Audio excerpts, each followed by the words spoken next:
Welcome to the 26th Jewish Film Festival Berlin in Brandenburg.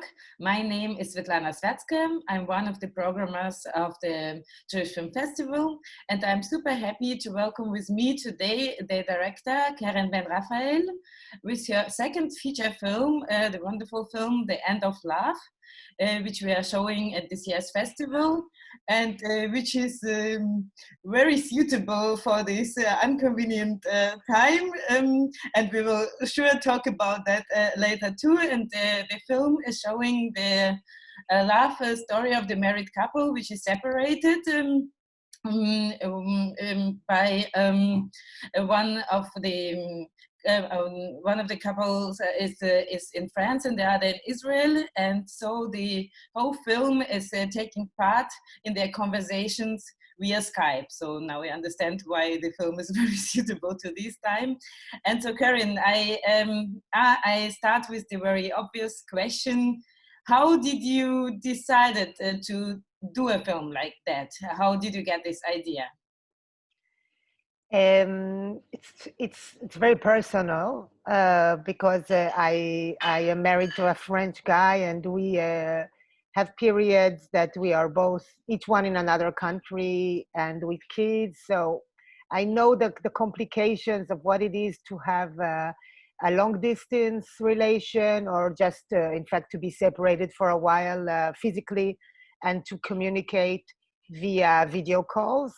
But I guess I really decided I want to make a film out of it because I understood at one moment that it speaks about our generation, about like relationships in general in our generation, because it's not only these video calls, it's like the fact that we communicate by a lot of phones and WhatsApps and all this. The communication is not only a real communication, just being one in front of the other, and I think that the fact that we are like this today, even before the corona, I mean, it influences really relationships. I think it makes the relationships more complex, because things that you can probably resolve if you are face to face, it's much more problematic when you have a screen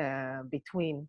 Yeah, totally understandable. I think many people can relate to that. And I read in one of the interviews you named Skype the wall of distance. But I was thinking, when I was watching the film, I was thinking, is it only negative, or can you also say that you can also see this like as a lens, the problematics in the relationships which you can escape in the real life by a physical contact or just going in another room. I don't do things like that, but you see them more clear, and you have to evolve on your communication skills, and that can be positive. What do you think about that? I understand. I mean, first of all, I do think that video calls and Skype and now Zoom and all that, of course, it starts from something very positive, huh? Because it helps us, we have this bridge between two people and we can just communicate. It's amazing. I mean, when I used to live abroad, having the possibility to communicate even with my mother that can see her grandchildren now, and everyone knows this after this period of corona and all that, it's amazing to have this tool, first of all. And then I think it is dangerous as well, but it's also true what you say, that it because I think it pushes to an extreme something that exists anyway. It doesn't create a new problem. I mean, the relationships are complex anyway.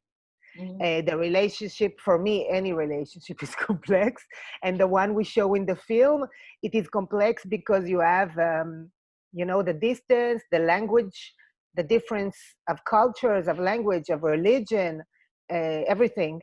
I mean, they have so many differences, which is why they were attracted, but which means the relationship are very complex. So of course, when they have on top of this, the communication via video calls, it is on one hand something that is more dangerous, but as you say, it pushes, it's like something that makes faster, something that will come up anyway, I think, you know? I mean, these problems would have came up anyway, and maybe by video calls it come out faster in some way, you know? Yeah. Yeah. Probably, but then of course the next question is, I mean, you can still do a movie about a long distance relationship, but in the each space of the person. So, but you decided to completely focus on the point of view of which we have in Skype, and one can say, and I mean, if you watch, I really love your previous movie versions, and you have this. A great feeling for limited spaces, because even if the other film is taking place outside, it's limited to the bar and to the beach, and these conflicts take place in a very limited space. And in this film, you even can say maybe this is somehow some kind of a digital chamber play, and the chamber is Skype actually. And how did you decide to limit it, the point of view to Skype, and how did you film that? How you were prepared to film that? Yeah. So actually the idea to film from the point of view of the Skype camera, it was there from the beginning. It's something that this is how I imagined this film. I had some people on the way telling me, oh, don't do that, it's too risky. You know, maybe take some other shots because it will be better to have some other possibilities and all that. But I think me and the other people who worked very closely on this film, it's something that interests us also to, you know, to explore and to find a way to make these Skype calls become, in a way, cinematic. And it's to push it because, I mean, in one moment, I was hesitating, maybe, am I going to show the Skype with the problems it can have, you know, like it can have technical problems and stuff like that. And I decided I don't want this. I am pushing it, on the contrary, to the other side of the cinematic, of looking for places where the fact to have only the Skype camera can be used to have a shot, maybe with, you know, how to say, a profound, like a few possibilities to see someone coming closer. Like in the beginning, it seems like a close up, and then it seems like it's a long shot. And to have the same shot speaking in different, so it was like working one shots in a way. It's like a lot of one shots because we hardly ever move the camera in the film. Only when they move the camera themselves. So yes, and how did we do it? So this was a real question, how to film this. And what we actually did is that we decided in the end to have the room of Yuval in his parents' house. We made it inside the French apartment. So this allowed us, for the first few days of shooting, to have the two actors on set. Each one had a camera on him, so we shoot in two cameras, and we create this kind of system where they have a small screen and you know, you know, whatever, they can hear each other. A very small one, like in TV, that you cannot see. And in that way, they were really communicating almost like they were communicating via Skype. It was great because it allowed us to have the actors really, you know, acting together. It was only for a few days, but it was the best way, I think, to start this film. And it was very funny because the two actors, they met on Skype with Mm-hmm. me. The first meeting that we did to see like if it works together. So Judith Chemla, she's French. Arie Bolterter, he's Belge. So he was like in Brussels, and I was in Tel Aviv. And our first meeting, we were, like this, the three of us together. And after a while, I took my video off and I let them act one scene together. Mm-hmm. And it was great. It was really, there was something happening. And when I came back and I put my video back, they didn't understand what I'm doing there. They were already finding some kind of intimacy together. And I think from this moment on, when we were having a few rehearsals or when we start to shoot, we realized that there is something that's going between these two actors that works only when you have the screen.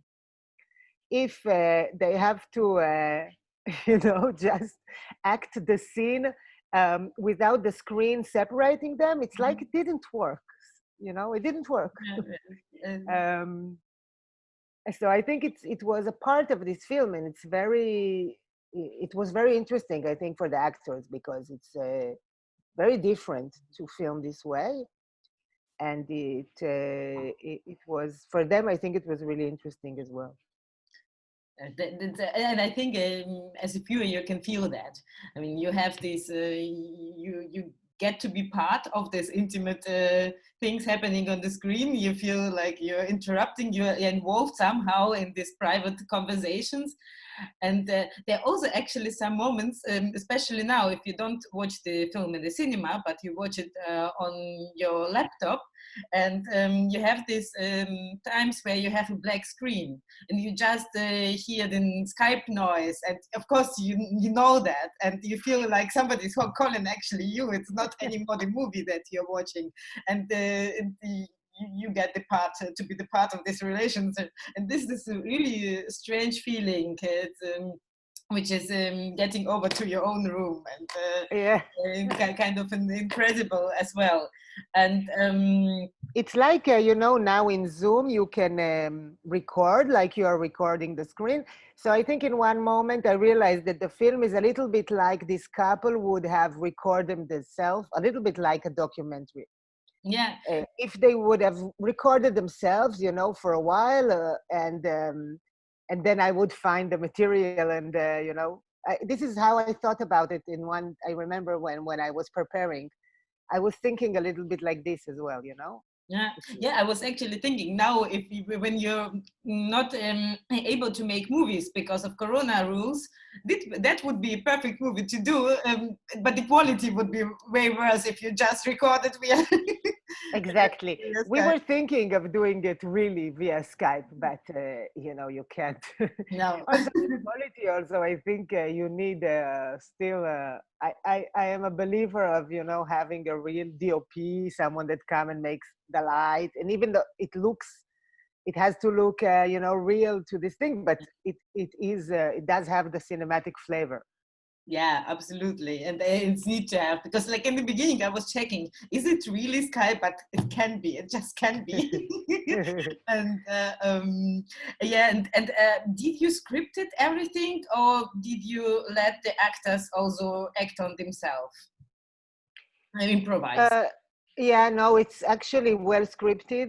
There is some scenes that maybe something was hard to find, and then we opened the scene a little bit and improvise a little bit around. But the script is I mean, we follow the script.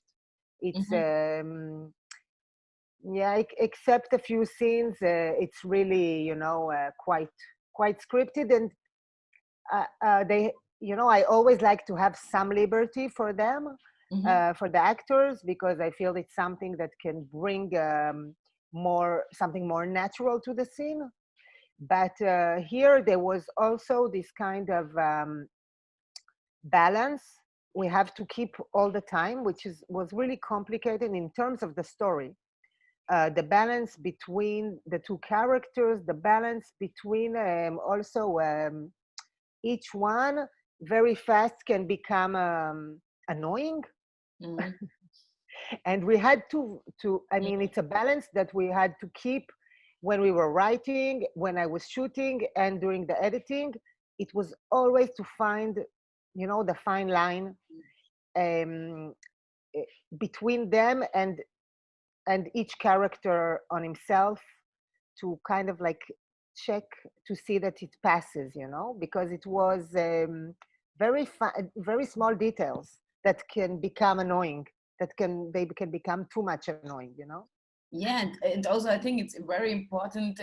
So it seems to me that the atmosphere between the characters changes all the time, because otherwise it would be quite very similar every scene. But you feel this tension arousing, and you're always as if you also change sides. One time you're on his side, and then you're on her side, and you try to understand what's happening there, and reflect how would you react. And you, of course, you studied philosophy. You also um, try to get to this, I would say, different aspects of what this digital communication does, how misunderstandings arouse, how intrusion of other people into this private sphere changes the relationship, especially when you cannot talk in real life to each other. So it puts like things in your head which like get their own life, and make the separation worse, maybe things like that.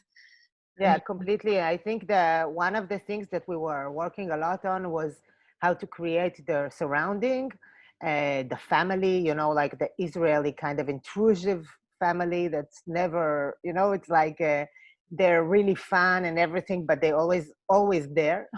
Mm-hmm. And sometimes you just want them to not be there. And on the other hand, her family, which is only her mother, which seems a little bit nuts, and uh, and even the friends that you can see from both sides, or the babysitter, each one, I think, brings something new about this couple, about them, and about each one of them.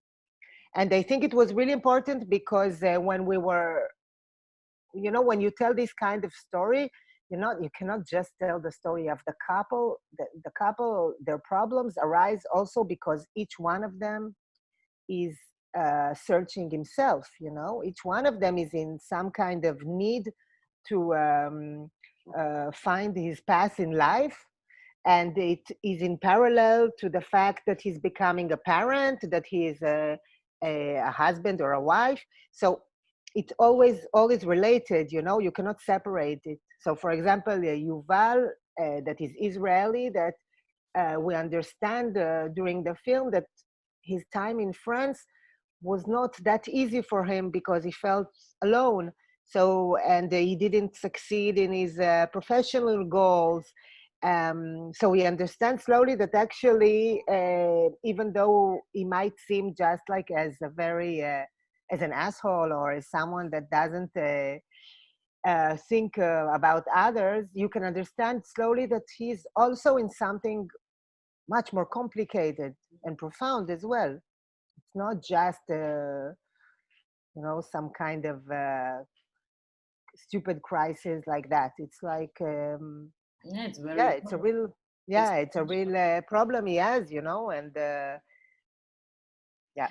By the way, speaking about that, I remember one point in the film, because the film is quite serious, but it has some funny moments or some like hidden comments. And there's one point in the film where Yuval is no, she's getting the letter of funding which Yuval applied to, and he's not getting the funding because he wants to make, as I understood, a reportage about Israel, which is not about war. And in Europe, you don't get funding if it's not about war. There's like some hidden contact of the reception of Israel abroad. So maybe you can tell a little bit about that, and maybe did you hit more of things like that in the film, if you want to tell. I guess this one is also hiding something about myself, because I always feel a little bit strange, or maybe a bit like not worthy, because I do not make political films Mm, as I should, probably, as an Israeli. And I know that many times I will not get the funding because my film is not doesn't treat political issues, and in some way I think the political is always there. It's behind things, it doesn't have to be the subject. It's a lot of times it's behind, and it is something that interests me, and it's not that I'm disconnected from it. mhm, It's just that I feel that for myself I know how to speak about other things better, and mhm, maybe the things that I can do is to sometimes hide the comments about this, behind, or like you have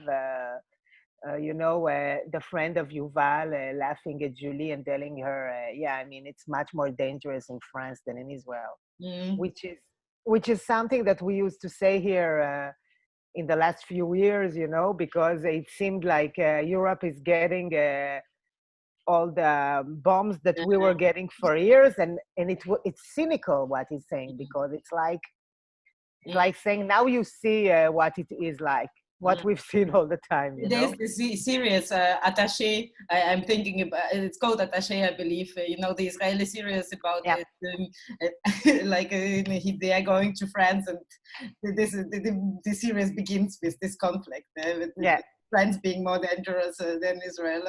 exactly, Um, exactly. By the way, speaking about other quotation from other films, I'm just wondering this film near the end of the film where the viewer and Yuval are left alone with the baby and the open window, where this horrible scene. I thought about Lars von Trier Antichrist like directly. Is it somehow a quotation of that? No. No, no, because I don't know if you have seen it, but I didn't say Antichrist. it begins with a baby actually falling out the window, um, Okay.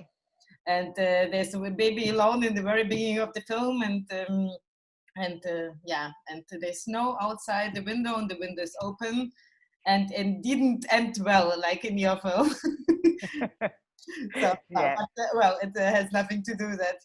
No, yeah, I'm trying to think if I can say something about other films, but I don't know if I have them all in head now. Of course, there are things that other film helped me with, Mhm. but no, not Antichrist anyway. Um, but this last scene was a real question as well, also because I was ending the film in this way. I mean, it's almost the ending. As you know, there is one last thing after this. But I also had some doubts about this end, because it's quite violent the way you are left like that. I mean, Yuval is left like that by Julie. In a way, everything changed, like she succeeds in like reversing the situation Mm. in a way. For a moment I can think about it almost as a feminist act, what she's doing, Mhm. like showing him back what. What it feels like. Yeah, Yeah. exactly. And this is for example, one of the scenes that was very hard to shoot. It took hours, and we were to find also between them the exact the exact tension, Yeah. um, and also with the baby, of course. That This baby is amazing, and Yeah, how it goes where it should go. It's yeah, probably it is took way longer than it seems like. also, but I mean, what first of all, what we had a lot of luck was that it's a baby that doesn't cry a lot. So the problem with this baby was the scenes where he had to cry. Mhm. This was like the problem, So all the other scenes, it's like a baby that is cool, you know. So, for example, the scene where he has to cry when he's sick, and she's like having the Israeli family telling her what to do. This was very hard to get. You know, I did some stuff that I was not very happy with me because it's not a nice thing to make a baby cry, you know. And I didn't do something awful. I just had to make him stay awake a very long time so that he will be so tired that he start to cry. But then when he really starts to cry, you're like heartbreaking because you feel like you did something awful, you know. Yeah. Yeah, so it was a good baby to work with. It was perfect for us, and the actors had a good relationship with him, and it really helped to get what we need. But of course, there is also having to film a lot of times and finding different editing, you know, like ideas or almost like effects that you don't see in the film, that they feel natural, but that give you the sensation that it's exactly like it should be, you know. Yeah. And did you changed a lot during the filming process of what you had in mind in the beginning, starting this project, when you realize it doesn't work exactly like you remember from your personal experience or plan to? I think what was very different in this in the process of making this film, first of all, we made it very fast because it was part of the Biennale College Cinema, which is kind of a lab where you come and you know you get I mean, there were 3 projects that got the possibility to be made, funded by this lab, this college cinema of the Biennale di Venezia. And you have like 10 months to make the film with the script, you know. So we write very fast and we make, the whole thing is done very, very fast. And in a way, what was very unique is that when we were writing, I was already including the visual aspect of the film inside the script. You can, we had to, because this was, because the camera cannot move, you cannot just write the script like without thinking about that. So it has to be part of it. So in a way, I already have this in my head when we were writing.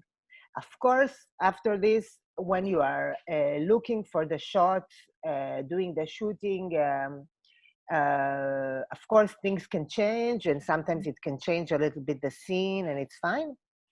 But it was something that we had in mind while writing as well. Okay. Yeah. Yeah. I mean, I heard in a different interview that you filmed the whole film in only 3 weeks, which is seems like very fast.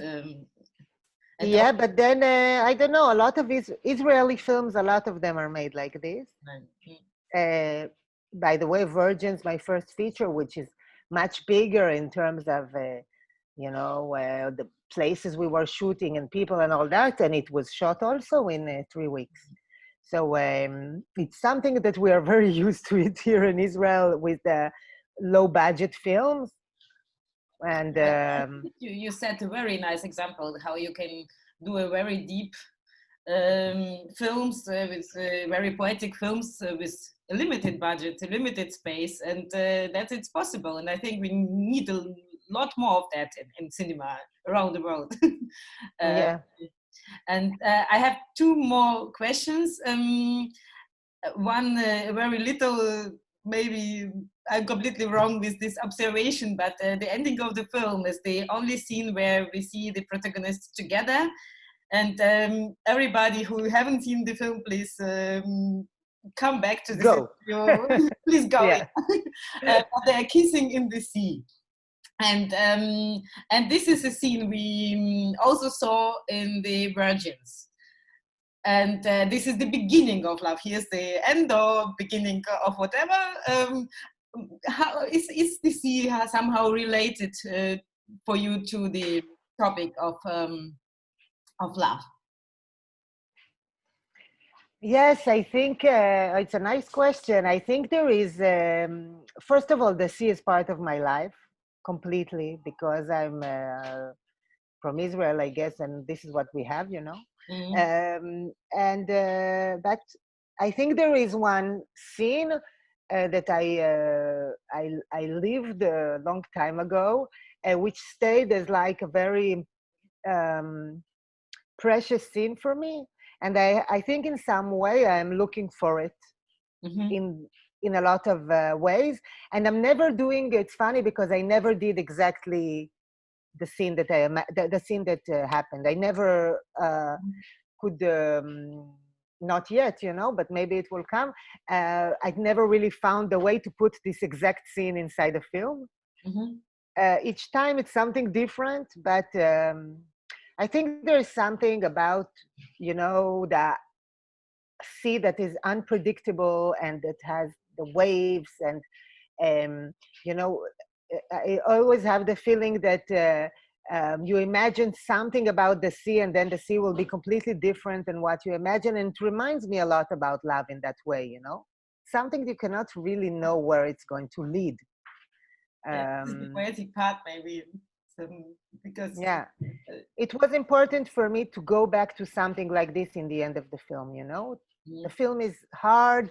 I mean, it starts much nicer in a way, but it becomes hard and very close. It's more and more closed, you know. mm, And it was important for me to open in the end mhm, and to give, even though it's a flashback,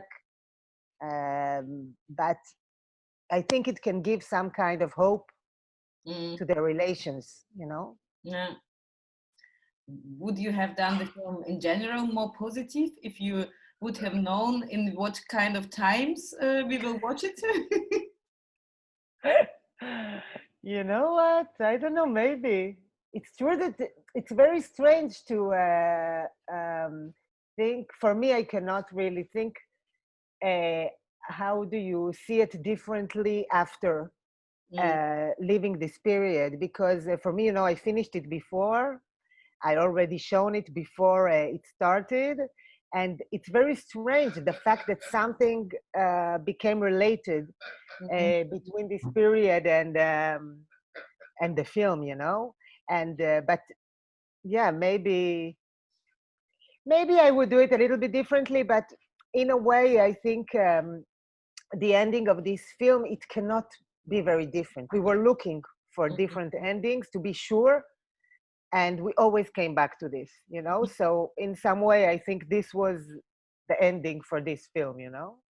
Yeah, but also I think it's a good ending in a way that you cannot tell what's gonna happen. It's up to them now. Now we are not in the private situation and it can go anyway. So Exactly, this is exactly. And I think people, what I see from people's reaction to the film is it really depends on the people that are watching and also on what state of mind they are. yeah. If they feel like having something positive, they will go out like with a positive feeling Mhm. because the last two scenes are really nice and romantic, and you know, love is in the air and everything. Mm, And some of them will go out and say, oh my god, it's really hard, you know. And by the way, in Virgins it's quite the same. It's mm, the same idea of, I think I like this idea of having um, the viewer of the film, the spectator, uh, kind of going out with a question, mhm. Yeah.